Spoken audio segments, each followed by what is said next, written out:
کے پاس کو نہ پاسپورٹ تھا نہ ویزا تھا، تو اس کا کیا مطلب ہے کہ یہ لوگ سیدھا ان کا جہاز لینڈ کرتا ہے اور یہ اس میں نہ کوئی امیگریشن ہوتی ہے اور سیدھے باہر آ جاتے ہیں وہ، اور جدھر مرضی چلے جاتے ہیں. اس پہ ہمارا فورن آفس جو ہے اس نے اپنے تحفظات کا اظہار بھی کیا ہے. اور اگلی بات میں آپ کو بتاؤں کہ یہ آپ کو اگلے 3-4 دن میں یہ خبریں بھی مل جائیں گی کہ قطر کے امیر جو شیخ تمیم ہیں وہ آ رہے ہیں پاکستان، اور انہوں نے شکار کر رہے ہیں بلوچستان کے علاقے واشک میں جا کے، اور واشک میں پہلے ہی انہوں نے لوکلز کی ایک فورس تیار کر لیا جو ان کو سیکورٹی دے گی اور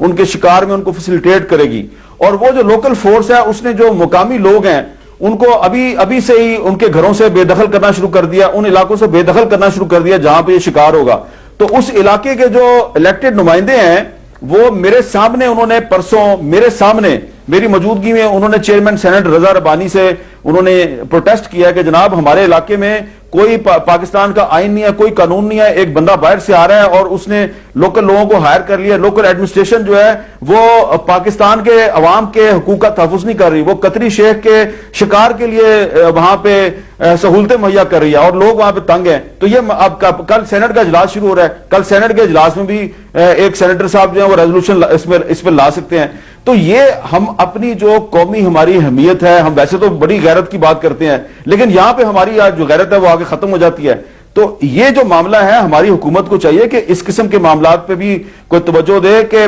ٹھیک ہے آپ کے تعلقات اچھے ہونے چاہیے، تمام عرب ریاستوں کے ساتھ تعلقات اچھے ہونے چاہیے، تمام اسلامی ممالک کے ساتھ تعلقات اچھے ہونے چاہیے، لیکن تعلقات کی بہتری کا طریقہ یہ نہیں ہے کہ آپ ان کو شکار پہ بلا لیں اور ان کا جو شوق ہے اس کی تکمیل کے لیے جو پاکستان کے لوگ ہیں جو وہاں کے رہنے والے باشندے ہیں ان کے نہ صرف آپ حقوق کی پامالی کریں بلکہ آپ ان کی عزت نفس کو بھی مجروح کریں، اور ان کے نمائندے آپ کی پارلیمنٹ میں اگر ان کے خلاف قرارداد پیش کر دیں گے تو اس سے آپ کے تعلقات ٹھیک ہوں گے یا خراب ہوں گے. تو اس پہ بھی توجہ دینے کی ضرورت ہے. میر صاحب بڑی امپورٹنٹ بات کی اور 2-3 اہم خبریں اور میں بتا دیں مگر میں جنرل صاحب ایک تو مجھے یہ سمجھ نہیں آتی یہ بڑا تلور کیا ہے، کس قسم کی شفا ہے اس میں جو یہ آ کے شکار کر کے اس کو نہیں شفا نہیں ہے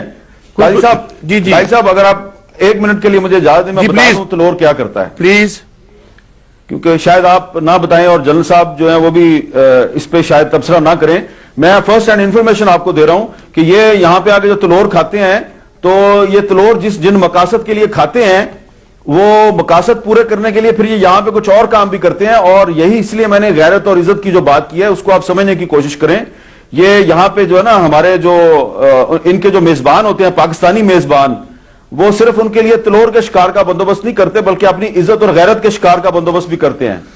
تو یہ بات کوئی کہہ رہا ہے تو میں چاہتا ہوں یہ بات ہونی چاہیے. یہی کہوں گا کہ کچھ بھی نہ کہا اور کہہ بھی گئے. بہرحال